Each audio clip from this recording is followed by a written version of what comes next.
Hello there, Anita here, and I just wanted to pop on and make a short video for you day before Thanksgiving if you're watching this in real time, because I know that this holiday can bring up a lot of fear and trepidation around our relationship with body and food, actually the holidays in general, and this is kind of like the big kickoff to that whole season.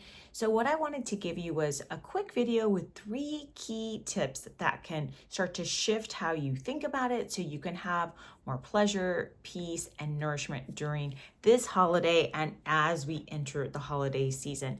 Now, I went into more deeply into these 3 and many more last night in my Ngomu class, which I coach on the Ngomu coaching app every other week, so you can check me out there. But I did want to give you really my top 3 that you can start to think about today as you're in that prep, and maybe you can listen to this, as you're getting ready for your holiday gathering, just to get you into the right mindset.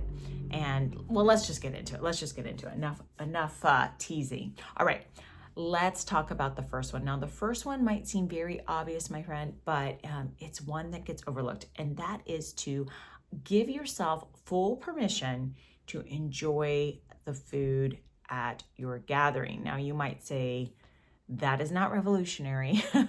But what I want to say to you is actually it is, because what I find is that a lot of folks, a lot of my clients, and just conversations I hear around body and food when it comes to holidays is that, yes, they're saying, yes, I'm going to go enjoy this, but there's also this side conversation happening, like, and then what will I do to sort of pay the penance for it tomorrow? There's a lot of like sin and penance kind of religious thinking when it comes to food, and we see that a lot when it comes to big like holidays or festivities. What will I have to do to make up for it? That's happening.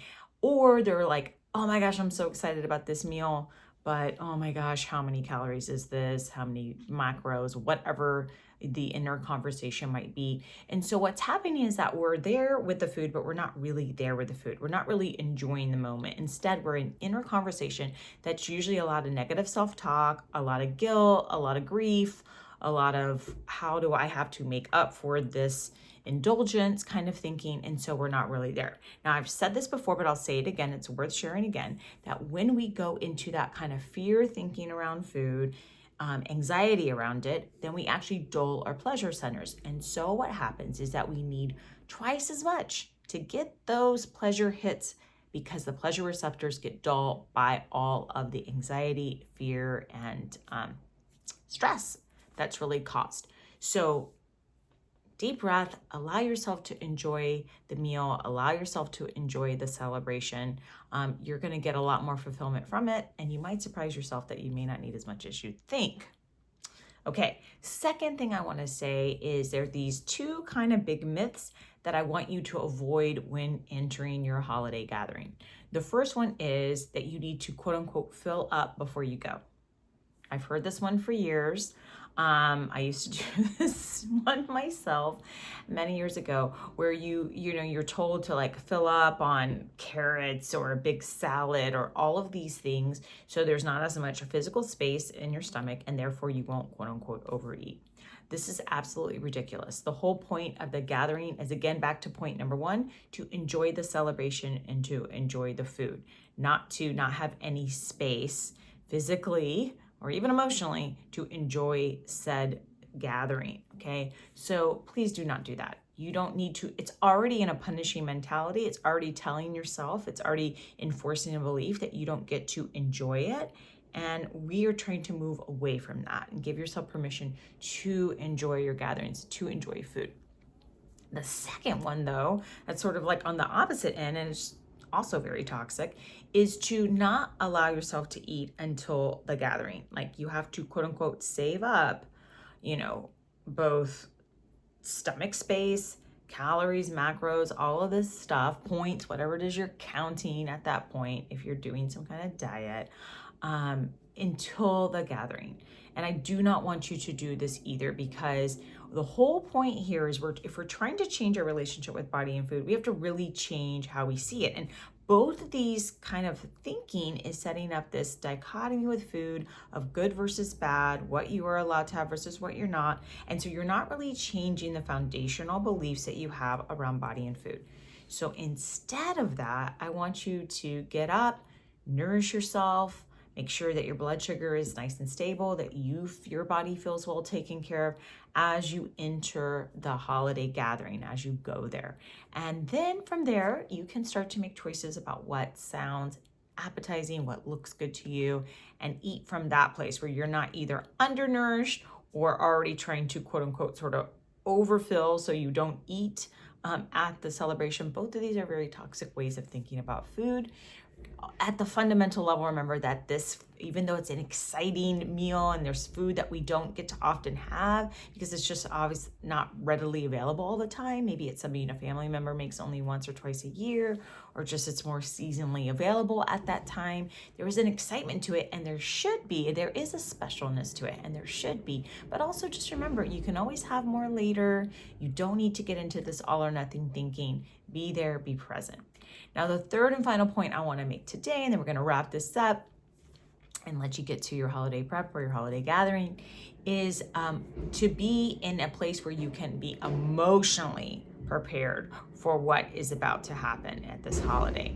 You know, the holidays there's so much belief around it, about it has to be holly jolly, it has to be everything is bright and sunny and cheery, and that's not the reality for everybody, and for most of us. No matter where you come from, the holidays can be very complicated. Maybe you had a death in the family this year, maybe you went through a breakup this year, maybe you didn't have the money or resources to travel and see family, or maybe seeing family is just too triggering and there's like a lot of complicated family dynamics, and so it doesn't feel good for you to be with family.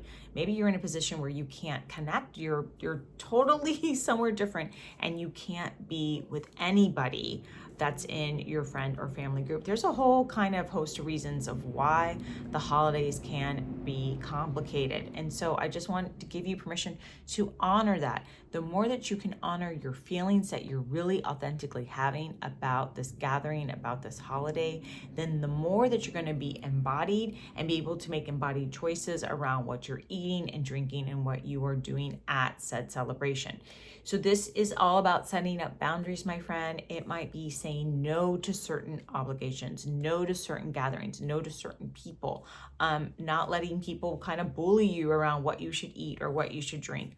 Just tuning into what feels best to you. It also might mean having sort of a point person at the gathering, someone that you love and trust, and let them know, hey, I'm kind of having a difficult time around this or that person or this situation or this topic. So if you see me kind of make a look, or you see someone approach me about this, maybe you can be there to sort of support me. All right. I saw this once with a relative of mine who had gone through a breakup and the engagement was over, and just to not have people approach her about that, right? And I've been there myself. So just having your point people there to support you. And the more in tune you are with how you're really feeling, the more in tune you're going to be with the whole event. Now, I hope these tips were helpful. And if you want to go deeper into this and so much more, just a friendly reminder, hopefully you're watching this before December the 3rd of 2024, because my Happily Nourished masterclass, which is all about intuitive eating and eating psychology fundamentals, like those foundational steps, so you can really start to shift your relationship with body and food, get out of this whole dieting roller coaster, dieting culture trap that maybe you felt really stuck in. How do you start to do that? How do you start to eat in a way that's really nourishing and takes care of you, but also has pleasure built into that without being on a protocol, a plan? Maybe that feels very mystifying. That's exactly what we're going to break down. We're going to also dispel a lot of myths and misconceptions that people have about how to incorporate eating psychology and intuitive eating. There's a lot of hoopla out there that's not true. And I'm going to help you with that. And I'll also be staying after class to answer any questions or concerns that you have. So you can ask me questions and get coaching in real time. Now, this class is happening via Zoom, so you can attend anywhere in the world. Yay for that.